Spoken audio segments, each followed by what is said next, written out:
Hello दोस्तों, फैक्ट्सहॉलिक में आपका स्वागत है। दोस्तों, दुनिया के हर देश की हिफाजत के लिए मिलिट्री फोर्सेस मौजूद होती हैं।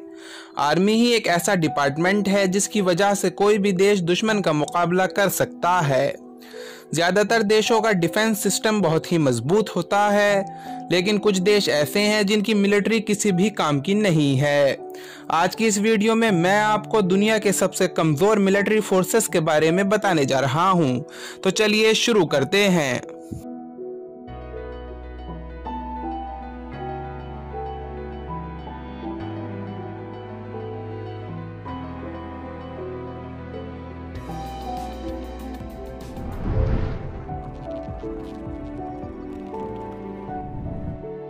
भूटान। सबसे पहले बात करते हैं भूटान की आर्मी के बारे में।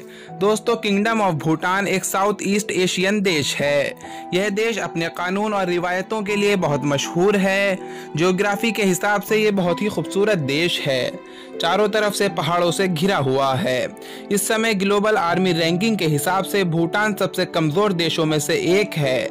एशिया में कोई दूसरा देश नहीं है जिसकी आर्मी भूटान से ज्यादा कमजोर हो। इस देश के 38,000 स्क्वायर फीट के एरिया को संभालने के लिए भूटान आर्मी में कुल 7,000 फौजी हैं। इनकी एयरफोर्स में कोई फाइटर जेट नहीं है, बल्कि सिर्फ 2 हेलीकॉप्टर हैं और नेवी इनके पास है ही नहीं। लैंड आर्मी के पास ना तो टैंक्स हैं और ना ही रॉकेट लॉन्चर्स। इनके पास कुल 27 बुलेट प्रूफ व्हीकल्स हैं। भूटान की आबादी 7.5 लाख है, मगर यहाँ की आर्मी बेहद कमजोर है।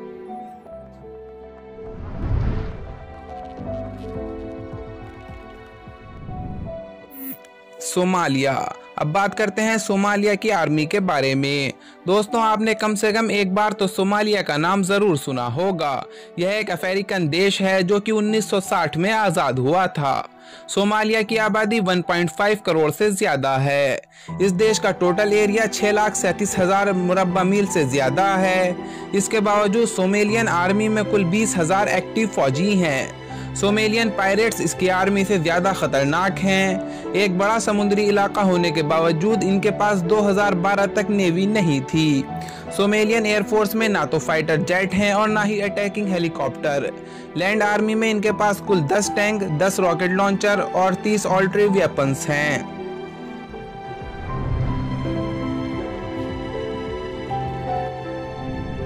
पनामा।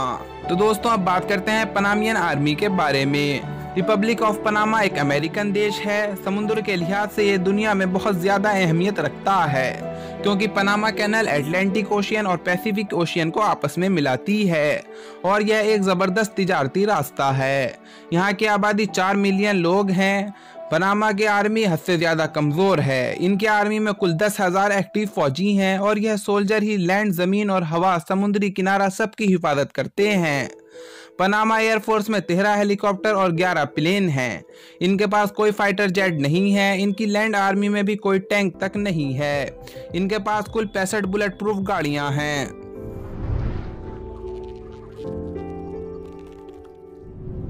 Bosnia and Herzegovina. अब बात करते हैं बोस्निया एंड हर्जेगोविना की आर्मी के बारे में।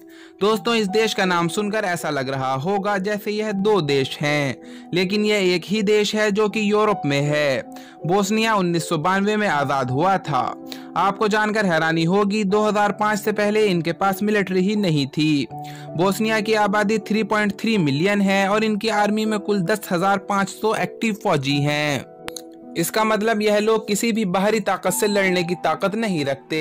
इनके एयरफोर्स में कुल 19 हेलीकॉप्टर हैं और एक भी फाइटर जेट नहीं है।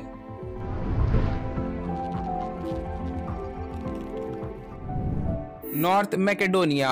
अब बात करते हैं नॉर्थ मैकेडोनियन आर्मी के बारे में। दोस्तों, नॉर्थ मैकेडोनिया एक छोटा सा देश है जो कि यूरोप में आता है। इस देश को 1991 में आज़ादी मिली थी। मैकेडोनिया की आबादी 2.1 मिलियन है। ग्लोबल मिलिट्री रैंकिंग में यह देश 127वें नंबर पर आता है। इसकी आर्मी इतनी कमजोर है कि यह लॉ एंड ऑर्डर को भी नहीं संभाल सकती। इनके पास लैंड आर्मी और एयरफोर्स तो है, मगर नेवी नहीं है। इनके पास कुल 4 attack helicopter, 31 tank, 144 attack vehicle और 24 रॉकेट लॉन्चर हैं। मैकेडोनिया यूरोप के खूबसूरत देशों में से एक है, मगर इसकी आर्मी किसी भी काम की नहीं। आज की वीडियो बस यहीं तक थी। उम्मीद है आपको पसंद आई होगी। अपनी राय कमेंट बॉक्स में जरूर मेंशन करें। अगर आपने अभी तक हमारा चैनल फैक्ट्सहॉलिक सब्सक्राइब नहीं किया है तो जल्दी से कर लें, क्योंकि हम आपके लिए ऐसी दिलचस्प वीडियोस लाते रहते हैं।